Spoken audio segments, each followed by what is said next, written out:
Welcome to the SDA Housing Podcast, brought to you by NDIS Property Australia. Before starting this episode, we need to provide a general disclaimer. Information contained in this podcast is general in nature only. It does not take into account the objectives, financial situation, or needs of any particular person. You need to consider your financial situation and needs before making any decisions based on the information in this podcast. And you should consider seeking independent and professional advice for your personal circumstances. All right, let's begin. Hello everybody, my name is Minh and I'm your host for today from NDIS Property Australia. And you're listening to the SDA Housing Podcast, a show that explains, highlights, guides and brings awareness about all things SDA in this ever-changing NDIS world. Today's special guest speaker is Scott Chapman from Able Digital Wellness. Scott, welcome. Thank you, Minh. Thank you for having me, and hello to everybody listening. Scott, what is Able Digital Wellness? Yeah, mate, Able Digital Wellness was an idea that came to light about 18 months ago, where we deliver weekly exercise, nutrition, and mental wellness content into disability housing, and also to support workers and individuals, but our primary focus at the moment is around disability housing. The idea is to give support workers tools, hints, and tips in order to provide a happier, healthier style of care for people that they're providing care for. Wonderful. So how long has the organisation been around for now? So the idea was sort of concepted about 18 months ago, and then we spent the next sort of 10 to 12 months from there building the product and getting partners like Griffith University and the Hopkins Centre for Research and Dr. Dinesh Palapana so that we could make sure that we had the product correct. And we went through a series of testing in different SIL environments and SDA environments to make sure that the product was actually, was easy to implement from a support worker perspective and a client perspective. And then we really launched properly into market following testing around sort of 2.5, 3 months ago. Although we were taking clients prior to that, the bulk of our dealings have been in the last few months, which is super exciting because it's all up from here. Wonderful. So prior to launching your research into the sector, what did it tell you about the demand? How big of a demand is there for this product in the NDIS space for what you guys provide? It's an interesting question, Min. So my research started with my nephew. I have an intellectually disabled nephew that lives in a group disability house on the Gold Coast. And I was fortunate enough to watch him transition out of my parents' house into his own SIL. But then at the same time, I watched him exercise choice and control in a very poor manner, I suppose, given that he was drinking ginger beer for breakfast and making really poor food choices and not doing a lot of exercise. And whilst the support workers and provider around him were all fantastic, it's very difficult for them to know exactly what to do in certain situations in order to positively encourage better eating and positively encourage exercise. So when I sort of was watching him and the habits within his SIL, we then started to do some research, and the stats showed us that there was a much larger issue than just my nephew, with 42% of adults with a disability rating their health as poor or fair, and over 70% of adults or individuals over 15 with a disability don't meet their minimum activity requirements a week in order to stay in a healthy weight range. And when I looked at that and you start to determine what the barriers are in and around that, whilst there's traditional barriers like your geographical location, finance, accessibility, all of those kind of things. One of the main things that we sort of identified was there was a real opportunity to work with support workers in order to upskill them and arm them in a way that we provided really easy to follow content that they could implement, whether it's inside the SIL in a common living area or out in a park environment or down at the beach or wherever the individual was happy. So research showed us that there was most definitely a problem. But what it also showed us was there was no real solution to this problem as yet. And that's where we sort of decided to fit ourselves in alongside other fantastic organisations like WeFlex, who are doing a great job in the one-on-one space. Did you find that many of the SIL providers in your research didn't have the resources to upskill their support workers to deliver an equivalent kind of outcome that you guys are delivering on this little platform you're offering participants? Yeah, I think again, interesting question. I think that everybody has the resources to a degree. It comes down to what your priorities are from A to Z, right? And whilst health and wellness definitely is a priority for a lot of providers, it's also a challenging thing to implement due to choice and control. And then therefore providers will more often than not, focus on just making environments as good as they can, where I think sometimes they miss the ease of, positive suggestion around food choice, because everybody inside a CIL and an SDA have to choose what they want to eat for dinner or breakfast or lunch every single week. Simply by providing more resources and easier products and easier to read menus and things along those lines, it kind of takes the need for them to upskill away a degree, because that's what we're here for. We want to just simply provide the tools and resources so that a support worker from any background, whether they have like fitness or dislike it or not, can log on, see the exercises, see the meal choices, and simply go, hey, let's do this together today so we can not only work on your health and wellness, but we can build a better relationship together. Exactly. I mean, in today's society, as you may know and agree with, we as human beings are lazy and procrastinating in our own, normal self-life. And we couldn't expect someone who's disabled, who's not as, more able-bodied and intellectually, aware of health and wellness and diet, to be able to look after themselves, because that's hence the reason why they are in a high needs environment, being the disability sector. You're spot on, and I'll use my nephew as an example. He's probably, I would argue, 25 to 35 kilos overweight. But Dan would never see himself as overweight. He doesn't see himself as fat. He's loving his life and living his best life every single day, which on one hand is fantastic, and I never want him to change. But there's a moral and ethical obligation from myself as a family member, but also all providers out there, to make sure they're doing whatever they possibly can in order to provide healthy outcomes and a healthier style of care for their clients. Because when you look at preventable health issues, preventable death, type 2 diabetes is rife in this country. If we can move the needle in a positive manner on any one of those things by simply providing resources, then I think it's a win for all of us. Yeah. So it's resources and also awareness, because, and I'll be blunt and say it. People who are in accessible environments like the wheelchair-bound participants, they can't exercise like we can. Like we go for a walk, we go for a run. We can choose and cook our own foods, but they're more limited, those participants, and they're relied upon others to help them. Absolutely. And those providers. And so through no fault of their own, being in a wheelchair, they cannot physically exercise. No, you're spot on. They can't. And you're spot on with what you said as well, Min, in terms of it is very challenging sometimes, even if you're a small or large provider, when you've got a number of clients that are on your caseload, you've got a number of support workers. We've got a support worker shortage across the country at the moment. To stop and go, hey, let's make time to try and find a way to provide activity and or exercise inclusion for an individual who is utilising a wheelchair or an individual in our care who has an intellectual impairment.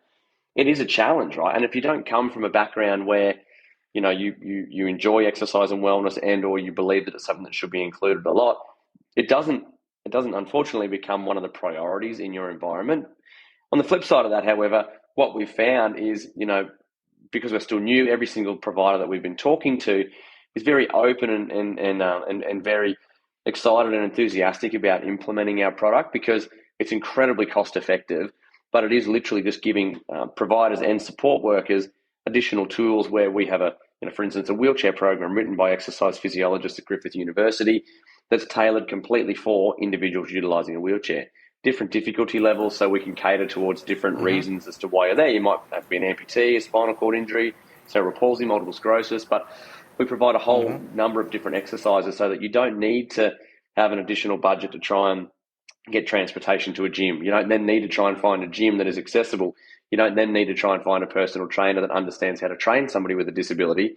You can stay in the enjoyment of your own SDA or CIL with the people who you know, like, and trust being your support workers, but work on content that's specifically curated for you. Sure. So speaking of open-minded, have you come across any CILs who are not open-minded to your product? Yeah, unfortunately we have. And I think it's probably not so much that they aren't open-minded to the product, but they aren't open-minded to paying for the product. They would rather the clients within those environments utilise their own planned funds to pay for the platform, which, look, in our mind, the platform was set up for individuals to utilise their own NDIS plans. So we get that, and we understand that there's going to be providers that want to do that. But given that we're talking $66 a month per SIL or SDA in the country, that's a negligible amount of money if you break that down across 1 to 4 clients inside that resident in order to receive this kind of content. So I think there's a number of justifiable ways that any provider in the country could justify paying that and or find ways to recoup that minimal investment, in particular when it means that they're providing healthier options for the people in those houses, but we also then donate a membership to somebody who doesn't have an NDIS plan every time we get a new member. So they're all automatically paying it forward to other individuals who are desperate for this kind of content anyway. Sorry, I'm confused, Scott. Talk to me. $66 a month. Correct. For a SIL provider to pay for to be used in their business. Correct. Yeah, and it's funny. I mean, we've had a lot of people that have come back and gone, "Whoa!" And we must have misunderstood. So it's how much now? And look, we did a lot of discussions around price point when we were building the platform, and we could have charged a significant amount more. But my desire was to get accessible content out, right? So the more inaccessible I made it because of cost, that kind of defeated the mission. We set up our business to be a business of scale. So once we hit a large number of people utilising the platform on a monthly basis, the business becomes commercially viable over a longer period of time. But yeah, the idea was I could walk into a provider and go, "Hey, Mr. or Mrs. SDA or SIL provider, $66 a month is all it's going to cost you. You can utilise that for up to 4 clients within your SIL. You can create profiles for each one of those people. You can send activity reports to their family or support network. We provide you with exercise physiologist, dietitian, and psychologist prepared content relevant for people in your home." And we want it to be cheap, because we want literally every provider in the country to go, "Well, this is a no-brainer. Let's buy it." Because if we get that to happen, then everybody living in an SDA or SIL environment around the country will have access to better content, which will mean they will have better health and longer health choices, longer lifespans as a result of better health choices across their life. Plus, we get to donate a heap of memberships to people who also need it but don't have funding capacity to get it. Again, I'm still confused. $66 a month for any 4 participants or 4 participants in the house? So 4 participants in the house. So if you own one SDA on the Gold Coast and you have 4 residents living inside that house and you buy it as a license for your business, then I will charge you $66 each month to deliver that content. Mate, I don't know why anyone would say no to that. Neither do I. And I'm glad. So I'm glad I'm on here today. Well, I'm hoping. Let's create a website.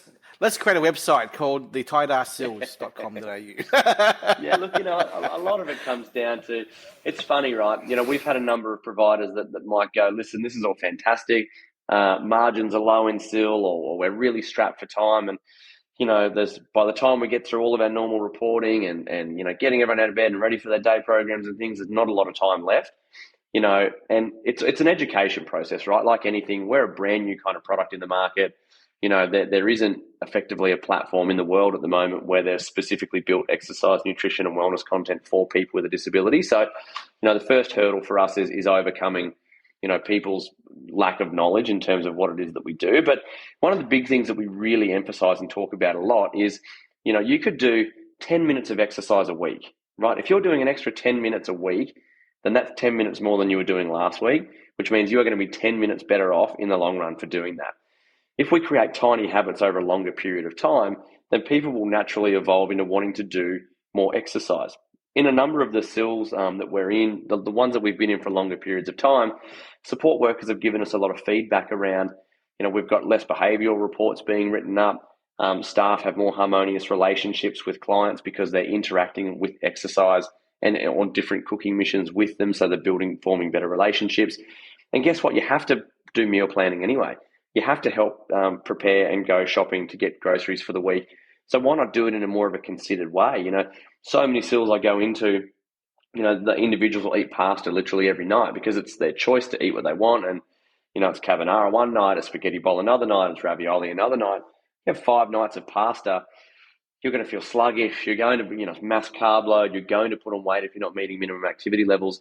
But if you then flip that around and we start to introduce one recipe a week or a fortnight where we're slowly beginning to change habit, and we're giving people some exercises that are easy to do, what happens is people start to feel happier. They get better sleep patterns. They get better sleep patterns, and they're working with their support workers in a better manner. It just creates this full circle, better lifestyle within an environment. And that is what we should be doing, right? Creating environments where people are happy and healthy 24/7. Well, mate, if you give me spaghetti bolognese every night, I'll be happy as well. And that's the problem, right? Most of us would be. Most of us would be, Min. Look, our listeners are probably wondering why I've invited your organisation to our podcast, because our podcast really is about bringing awareness to the investor community with the SDA market and also the NDIS affiliate organisations that are associated with SDA. And, it's important to bring awareness to the normal community of investors that, hey, it's about looking after your participants in the house, Absolutely. In the dwelling. Giving them a happy environment, a healthy environment, give them a longer life expectancy. Is that the word? Longer life, longer lifestyle, better lifestyle overall, making them happy. Because at the end of the day, it's about ensuring that the families of the participants are happy or glad that they're being looked after in the right way. And if we can give the right resources to these housing providers and care providers, whatever those resources are, then that's the key. And I loved what I heard from Siobhan, your lady who I met at the event in Logan 2 months ago. And I thought to myself, we got to bring awareness to your organisation, Able Digital Wellness, because the more people, the more investors, the more providers, the more families who have participants that are aware of this. Heck, even I would want to use this platform myself. It will make me happy, it'll make the participants happy, and it'll make our investors happy, because every little thing that we do to make a participant's life that much more better, be it a bigger home, more storage space, more activities, more lifestyle guidance, more wellness and whatnot, that's going to be fruitful for everyone in that environment, the workers and the residents. You're spot on. There's a whole bunch of positive commercialization aspects to this, right? Like anyone who is a provider that is running an SDA or a SIL wants to minimise vacancy rates. The best way to minimise vacancy rates is to make yourself a provider of choice, right? So the more alternate things that you can offer clients out there in order to make their house a home, the more likelihood you are of reducing your vacancy rates, therefore making it more profitable over time, right? That's a no-brainer. At the same time, one of the number one problems in SDAs and SILs is staff churn. And, when we have a whole bunch of people that are cycling in and out of environments, it doesn't create a happy and harmonious environment for individuals living inside those houses. So, again, identifying that, we provide a whole bunch of content that's just directly relevant to support workers, giving them hints and tips on how to communicate better with the clients inside of a house.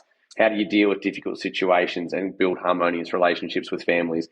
All of these kind of things, because we want to support the support workers' journey inside a SIL as much as we want to support the clients. But if we do that, not only do you become a provider of choice, but also a housing provider of choice and an employer of choice. So it's a full circle win. It's interesting as well, when you mentioned before, a lot of the people who would be listening to your podcast at the moment are more often than not probably investors or builders that are actually building these SDA homes. And if I can ask you a question, Min, what would you say the average cost to build a 3-bedroom dwelling would be in the SDA environment?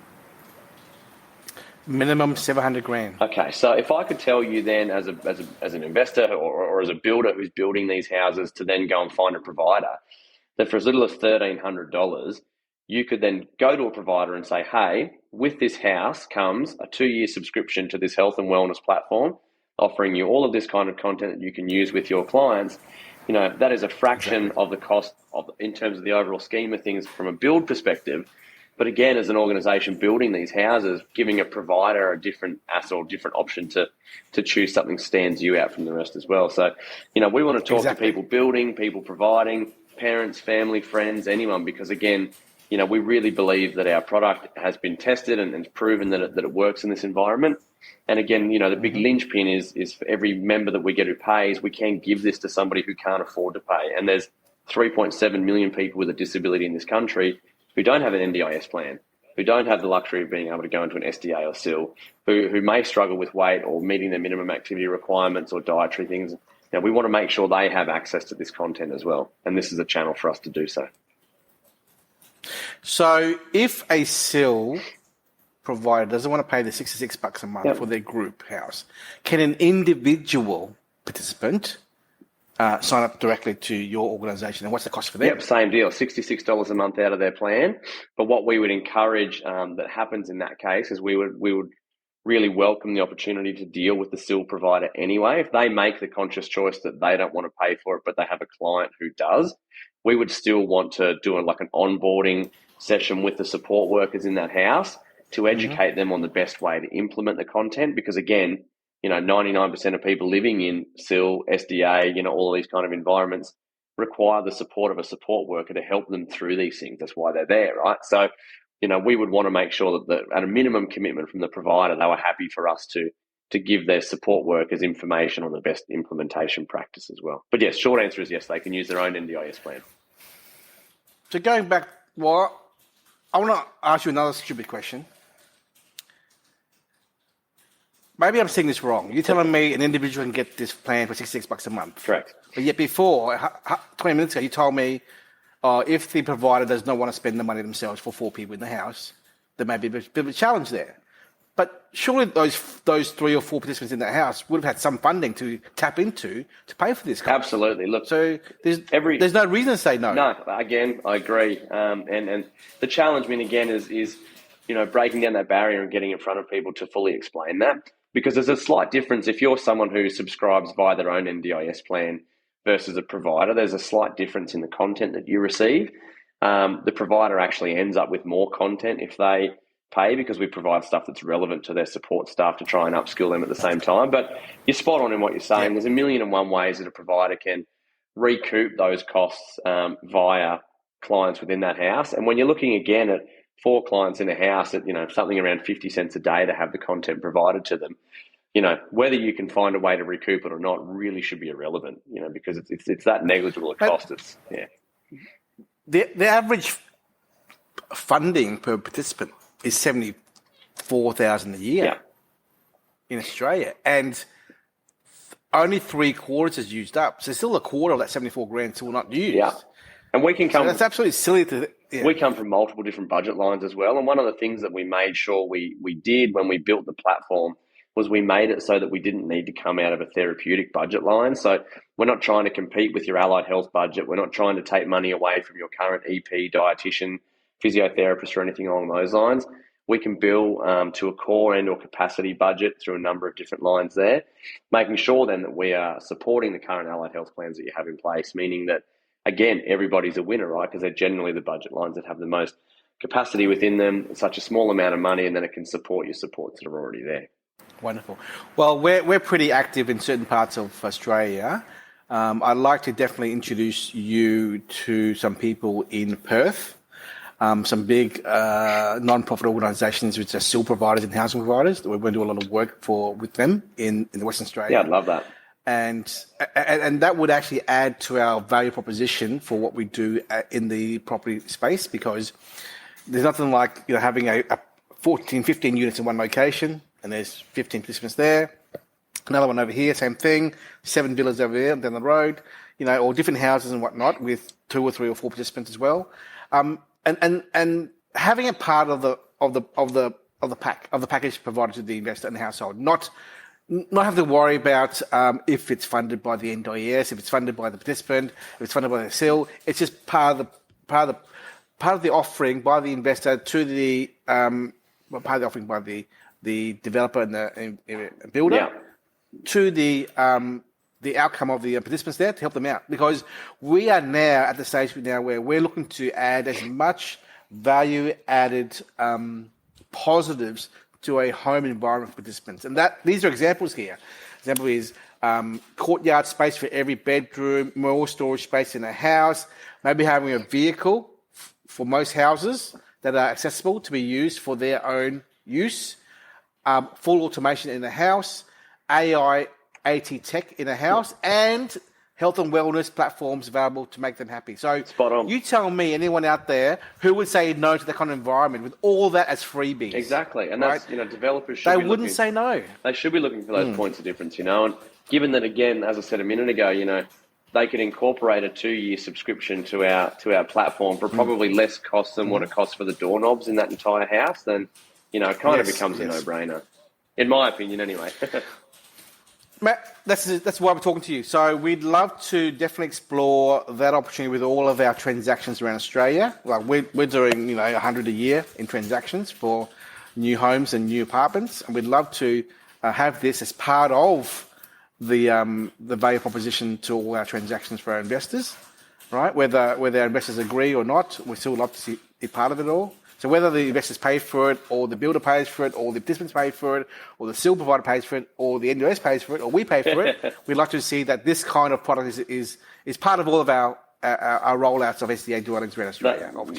That's amazing, mate. And can I just say, it's, with startups like mine and missions that we're on, none of this happens without individuals like yourself who not only believe in what it is that we're trying to do, but importantly believe on the outcome for the client. Because at the end of the day, doesn't matter what I'm doing or you're doing or the investor or the provider or the developer or whomever, everything should be channeled towards the end customer, being the client living inside that house.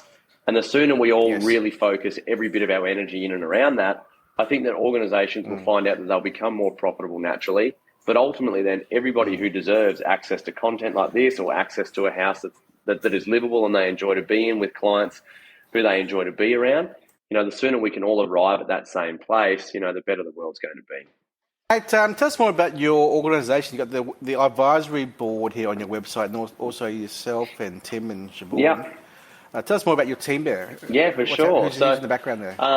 So myself, I came from a career in media, and then I got out of media and went into fast food restaurants, and then I sat on the board of a really large not-for-profit child protection organisation for a long time. And then obviously my commitment to trying to provide healthier outcomes for my nephew is what drew me to Able. I was fortunate enough to start the business with a great mate of mine, Tim Black, who he and I worked together in action sports many moons ago. But Timmy's, been a multimedia designer for a very long time and is one of the kindest humans you'll ever come across. As I said earlier, though, we weren't allied health people. We weren't from a disability sector. So we really needed to make sure that we had people and partners in place to help us provide tangible outcomes. So, that first period of time, we focused on individuals to start with. So Dr. Dinesh Palapana, who was last year's Queensland Australian of the Year, he's also a quadriplegic doctor, lawyer, celebrated author. He's the guy is amazing. If you haven't read his book, you should do. It's called Stronger. So Dinesh heads up our advisory board because obviously he has lived experience, but also, once likened to me that the average still is a roof with 4 walls, and it's no better than a prison system sometimes, and that literally made me cry because I live with the realization that my nephew is in an environment, I wouldn't call it a prison system, but there are a lot of people like him who are, especially people who are don't have family. So the better we can make all of these environments, the better off we're all going to be. So having Dinesh on the board was a really important thing for us. And then we have Professor Elizabeth Kendall.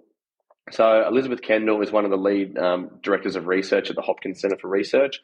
Again, another exceptional human. She's spent the majority of her life in disability research, post-injury rehabilitation with Menzies Health Institute and Hopkins and Griffith. And Elizabeth's commitment to us is also helping us to review and research outcomes to ensure that our platform can create a more sustainable ecosystem within the NDIS, but also significantly reduce preventable health issues over a longer period of time. Because again, we believe that if there's a balanced diet and everybody's meeting minimum activity requirements a week, then preventable illness and therefore preventable death will significantly decrease over a long period of time. And then we have partnerships in place with organisations like Disability Sport Australia, Livin, the Black Dog Institute, Virtual Psychologists, Griffith University, all of these kind of organisations, because again, the idea isn't just to give people exercise at home, it's to then try and motivate them to pathway them into a sport so that they can hang out with people in a more socially inclusive environment, which is why we're partnering with Disability Sport Australia and their National Referral Hub program. organisations like the Black Dog Institute and Live and Black Dog Institute created a fantastic program called not Healthy Mind, sorry. It's just slipped me for a moment. But it's all specifically related to individuals with an intellectual impairment. And, they help to provide some content for that links back to their platform, as do the guys at Live and Virtual Psychologists. So, as I said earlier, the big thing for me was making sure that we had the right organisations and the right people to actually invoke real change, because the business wasn't set up to be a money maker. I mean, we obviously want it to be successful, and we obviously want to make money from the business. But our view from day one was, if we get the piece right, which is making sure that the end user actually gets benefit and they can see that, and then their family can see that, then the business side of things will take care of itself. Exactly. So, content. Who's creating the content and adding all the information to the platform? Who does that? So we do that. So we work closely. Like yesterday, for instance, we were on a whole day filming with an exercise physiologist from our Griffith Uni partner team. So Kelly Clancy, Dr. Kelly Clancy, she was working with a client of ours who's actually a resident in an Aruma Sill House. Aruma is a client of ours. So Cody came over for the day in a paid capacity.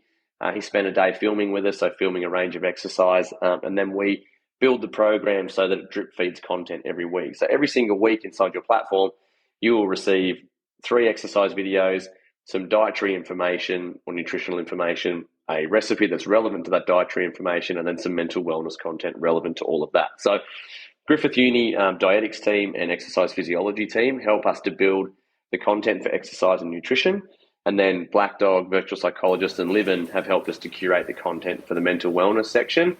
And then in the support worker content section, it's a combination of support workers, social workers, psychologists, ourselves, who all create content in and around, quite simple things, just to try and give hints and tips on, better practice. That's awesome, mate. I think you guys are doing a great job. Are there many other competitors out there who are trying to achieve the same outcome as you guys with some platform online for participants? Look, from an online perspective, no.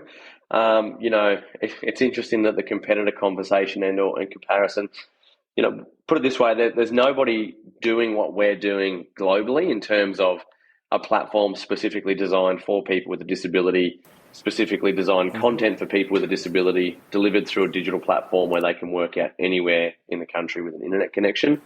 There's a number of allied health providers doing telehealth, which we don't want to go into. There's a number of fantastic providers that are doing, in-gym experiences and upskilling, support workers to be personal trainers and upskilling personal trainers to deal with people with a disability. I mentioned WeFlex earlier. They're a fantastic organisation doing great things. But I see all of us as complementing everything that each other does. Like as I said earlier, we're not here to try and compete with allied health services. We want to support plans that are already in place through allied health. If you are somebody who's utilising a gym with a personal trainer through an organisation like WeFlex, there's going to come a time where transportation is going to be a struggle or cost may be a struggle. So having an additional option where you can just be at home and do what you want to do is definitely going to be needed. So, I think if we all found great ways to work together, then, those glaring statistics around preventable health issues and also minimum activity requirements and diabetes and obesity rates and things like that, we'll start to see dramatically decrease. So if anybody is listening and sees me as a competitor, please pick up the phone or send me an email and let's work together for healthier outcomes.